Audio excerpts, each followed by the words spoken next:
कुछ एग्ज़ाम यानी कि जो है 50% से ज़्यादा एग्ज़ाम हो चुके हैं, यानी पेपर हो चुके हैं और 50% आपके बचे हुए हैं। धीरे-धीरे वो टाइम भी आता चला जा रहा है कि आपका रिज़ल्ट भी आने का समय आ चुका है। क्लास 10th और क्लास 12th। क्लास 10th और क्लास 12th को हल्के में मत लेना, क्योंकि ये क्या करते हैं, ये आपका बेस बनाने का कार्य करते हैं। बेस बनाने का मतलब क्या है, जब क्लास 10th आपका मजबूत होगा और क्लास 11th जब मजबूत होगा, तब जाकर के क्लास 12th को आप बिल्कुल तैयार कर पाएंगे। अगर आप डॉक्टर बनने का सपना देख रहे हैं या इंजीनियर बनने का सपना देख रहे हैं, तो क्लास 11th और क्लास 12th और इसके साथ में क्लास 9th और क्लास 10th की तैयारी आपकी स्ट्रांग होनी चाहिए। अगर आप किसी ग्रेजुएशन लेवल पे जाना चाहते हैं, यानी कि ग्रेजुएशन की तैयारी करना चाहते हैं, या पोस्ट ग्रेजुएशन यानी कि टीचर बनना चाहते हैं, तो टीचर के लिए आपको बेसिक कंप्लीट होना चाहिए। अगर बेसिक नहीं कंप्लीट है तो आपको जानकारी आगे तक थोड़ी कम मिल पाएगी और आपको दिक्कत होगी, परेशानी होगी। इसलिए मेरा सजेशन है कि आप बिल्कुल क्लास 9th और क्लास 10th और क्लास 12th को बिल्कुल तैयार करते हुए चलें। और आपको जिस भी स्ट्रीम में जाना है, चाहे आपको डॉक्टर बनना हो और चाहे आपको टीचर बनना हो, चाहे आपको इंजीनियर बनना हो, चाहे आपको किसी जो है एलएलबी यानी कि जो है वकील या एडवोकेट की पोस्ट पे जाना है, किसी भी क्षेत्र में जाना है, इन सब का समाधान क्लास 9 से लेकर के क्लास 12 तक है।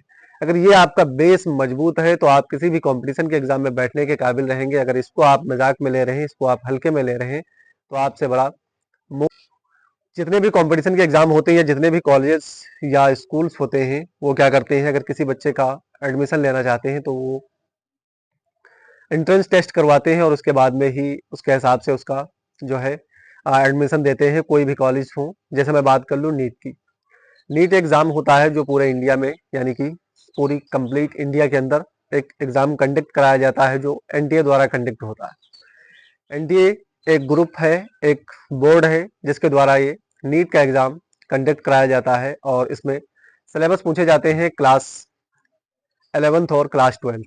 क्लास 11th की एनसीईआरटी और क्लास 12th की एनसीईआरटी, ये दोनों से मिला करके जो क्वेश्चन बनाए जाते हैं, 45 क्वेश्चन केमिस्ट्री से आते हैं, 45 क्वेश्चन फिजिक्स से आते हैं और 45 क्वेश्चन जोलॉजी से आते हैं और 45 क्वेश्चन बॉटनी से आते हैं।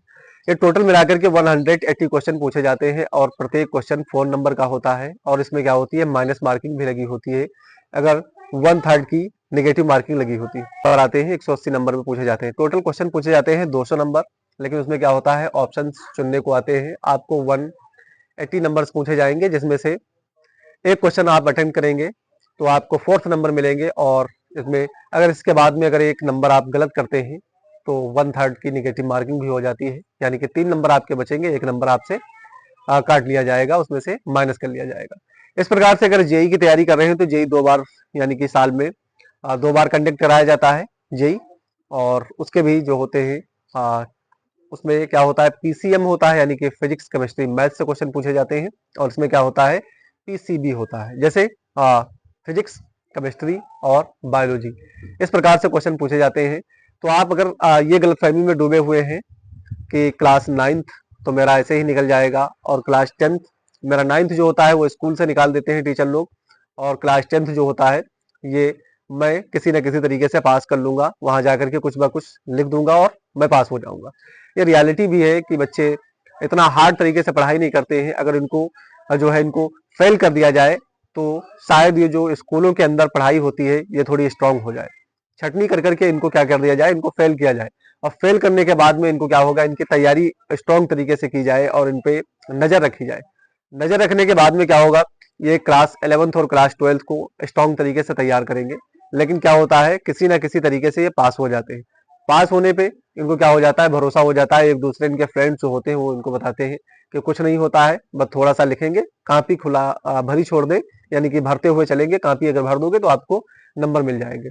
इसी भरोसे इनको क्या होता है, इनको नॉलेज नहीं रह जाता है और नॉलेज के पीछे भागने से पहले क्या करते हैं, अपनी कॉपी को तैयार करते हैं। स्कूलों के टीचर यही बताते हैं कि कापी को भरा नहीं छोड़ना है, कापी को भरा नहीं छोड़ना है, लिखा कुछ भी होना चाहिए, मतलब कुछ भी लिखा होना चाहिए। अब बोर्ड मेंबर्स क्या करते हैं, पता नहीं क्या कर रहे हैं वो।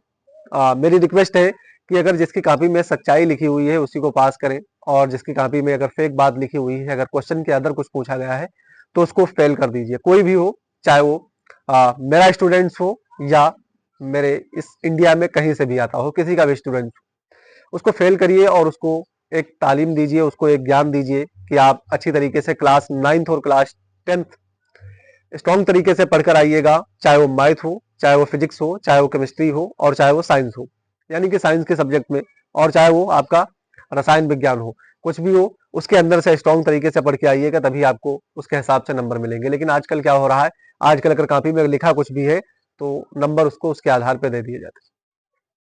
फिर इसके बाद में क्या होता है, क्लास 11th में जब जाते हैं तो उनको समझ में नहीं आता मैं स्टार्ट कहाँ से करूँ पढ़ाई को, और टीचर्स इतना ध्यान नहीं देते हैं।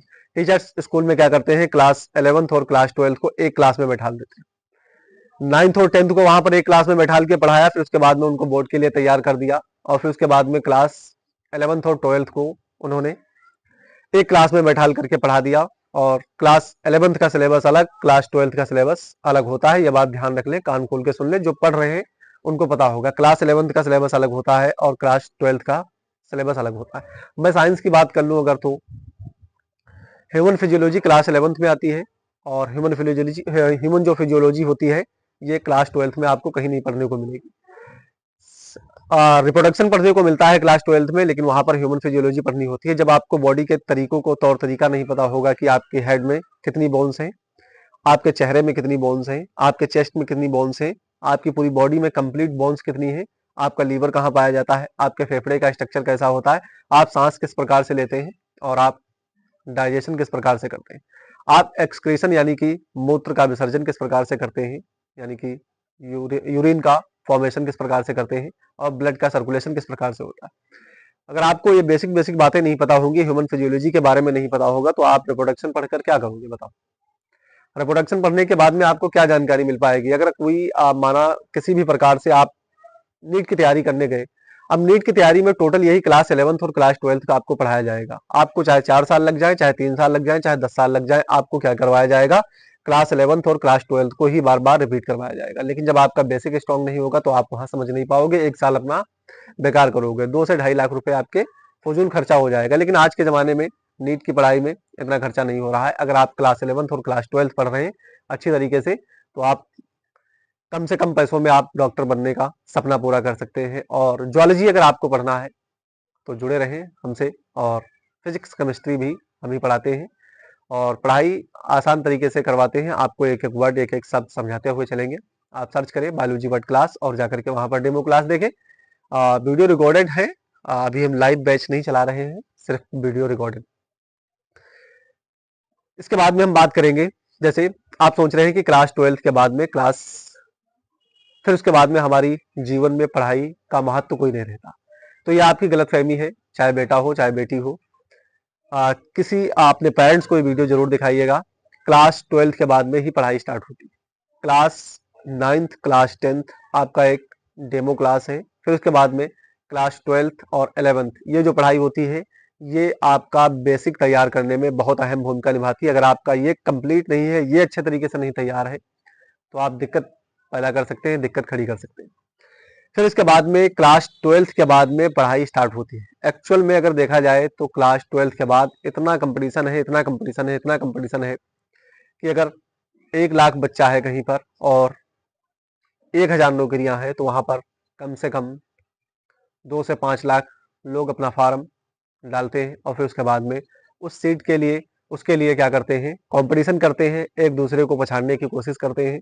और यही रीजन है, चाहे वो मेडिकल कॉलेज हो, 40 से यानी कि 50,000 तक सीट होती हैं, और 24 लाख से लेकर के 25 लाख तक लोग अपना फार्म भरते हैं, और फिर उसके बाद में इनमें कंपटीशन होता है।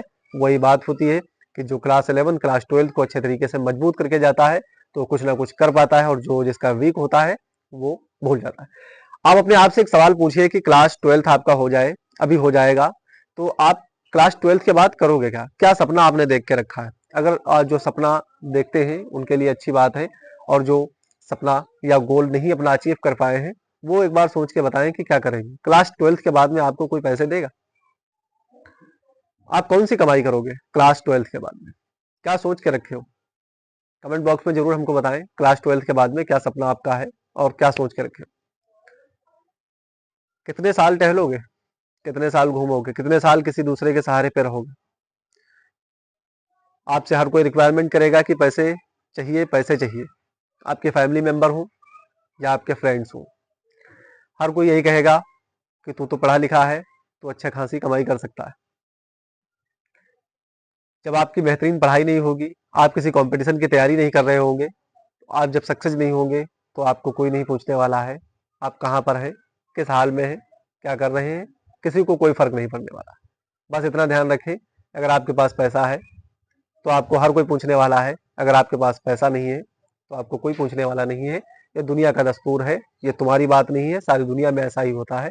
और सबसे पहली बात ये बता दूं, जिस घर में मोबाइल फोन्स ऑनलाइन सिस्टम से ज़्यादा काम होता है, जैसे एग्जांपल के लिए मैं बता दूं, मोबाइल फ़ोन घर के अंदर हैं और वो छोटे-छोटे बच्चे मोबाइल फ़ोन में बिजी रहते हैं, देखने का प्रयास करते हैं, उनको मोबाइल से अवॉइड करवाएं, उनको दूर भगाएं। लगभग 6 से लेकर के 15 साल तक बच्चों को मोबाइल से दूर रखें, उनको एजुकेट करें, उनको पढ़ाने की कोशिश करें। जो भी आता है आपको, चाहे बेसिक बात आती है या आपको हाई लेवल की बात आती है, अपने बच्चों को बताने का प्रयास करें।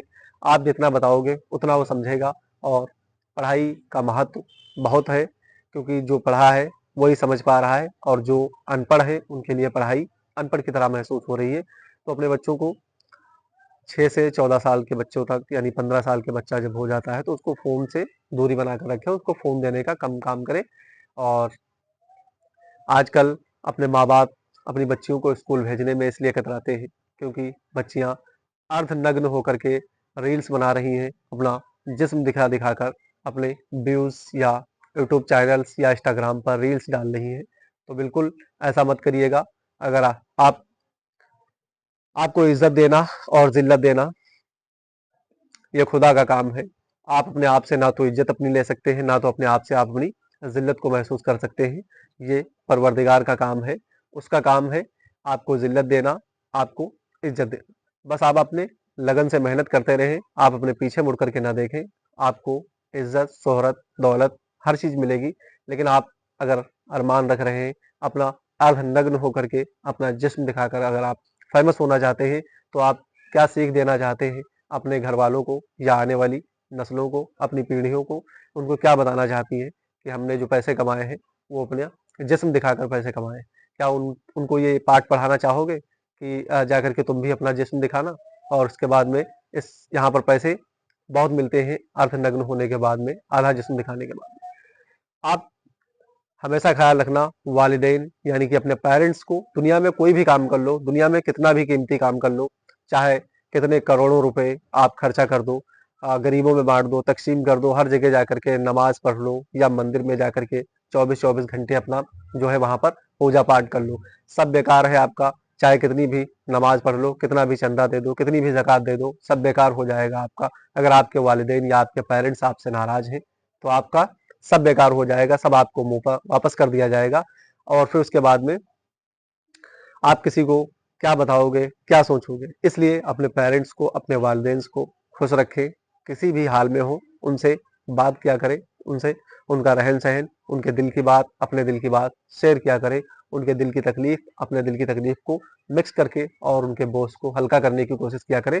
ये मेरा एक पैगाम है आपसे। और अगर वो खुश रहेंगे, तो आप जिंदगी भर के लिए खुश हो जाओगे। अगर उनको इज्जत मिल जाएगी, तो तुमको इज्जत मिल जाएगी। अगर वो शोहरत में रहेंगे, तो तुमको शोहरत खुदा पाक दे देगा। इतना ज़रूर ध्यान रखना। और मेरी रिक्वेस्ट है, जो भाई या जो घर के अंदर जो मेंबर्स पैसा कमाते हैं, वो अपने आप को घमंड या घमंड करने की कोशिश ना करें। ज़रूरी बात ये है कि आज वक़्त तुम्हारा है तो तुम कमा रहे हो, और कल जब तुम छोटे थे तो तुम्हारे पेरेंट्स या तुम्हारे वालिदैन वो क्या कर रहे थे, इसी तरीके से मेहनत कर करके और पूरे परिवार को, पूरी फैमिली को चलाते थे। आज तुम थोड़े पैसे कमा रहे हो तो उन पे सर्दी गर्मी दिखा रहे हो।